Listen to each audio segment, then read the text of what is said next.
You doubled with Smart on Kyrie, not once but twice, and once on each side of the court. Just what were you seeing defensively as you kind of went and made those moves?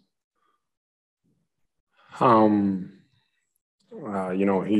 play before that, I think he hit an extremely difficult shot over Marcus. Couldn't play better defense than that. And, at that point, we felt like we needed to do something different. So, went ahead and did that. And just try to get a stop. We talked about getting a stop in that moment. And we're fortunate enough to finish with a rebound, too.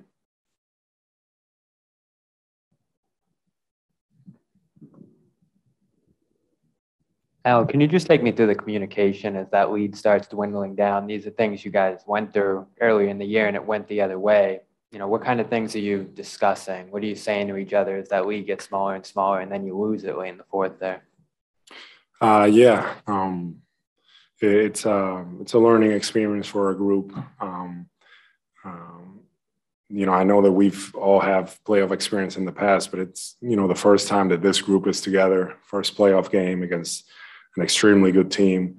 And the biggest thing I was proud of our group was the composure. We continued to stay with it, and that's what we did. Stayed with it and took their shot, and were able to stay with it and find a way to finish the game. What did those late plays Marcus made say about his growth at the point guard position? Huge, especially from the beginning of this year to this point, and taking back, Jalen bringing the ball up the floor, and making the right play. Understanding that he didn't have a lane, found Marcus. Marcus didn't freak out, didn't settle, and made a play happen there. Al, it seemed like you were juiced right from tip-off. You were hyping up the crowd, obviously putting up points. I guess, was that the case, and why did this kind of seem like that way? It's the playoffs. We're playing in TD Garden. It doesn't get any better than being in this position. And our crowd was great tonight. They were unbelievable, and I'm just enjoying the moment. 41, 42 minutes. How are you feeling? I guess did you kind of know you needed to play that many minutes with all the foul trouble and kind of how the game was going?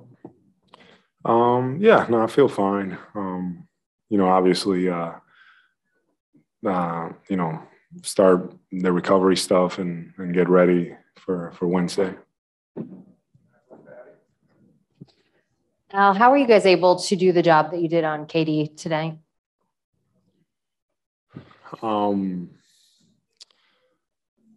They're just, trying to be solid, but, he obviously a great player, but just really trying to stay solid. And when you have a guy like that, it's not an individual matchup. It's the team. He can just do too many things on the floor. So it's a team awareness when you have a guy as great as he is. And then, you've been involved in so many playoff series. How important is it to get this game won on your home floor? And does it mean any more the way that you guys got this win? It's huge for us to get this win. And at the end of the day, it's just getting the win. It really didn't matter how it was. We're just very, fortunate to be able to close this game and be able to get this win. Al, when Kyrie hit the open three and there was a defensive mistake, and I think it gave him a 5-point lead, what was said in the huddle after that? Because things flipped after that. And because you said before you guys have learned from some of the tough fourth quarters, because there was a timeout after the play. What was said and what was done over the last 4 minutes? We talked about staying poised, being able to move on. At that point, a team can go one or two ways, and we got a pretty good handle of the game in the third, and then it kind of just got away from us. So I just give our group a lot of credit because we all understood that we needed to stay with it. That was the biggest thing. Stay with it no matter what and continue to play. And that's what we did. Thank you, Al. Wrap it up with your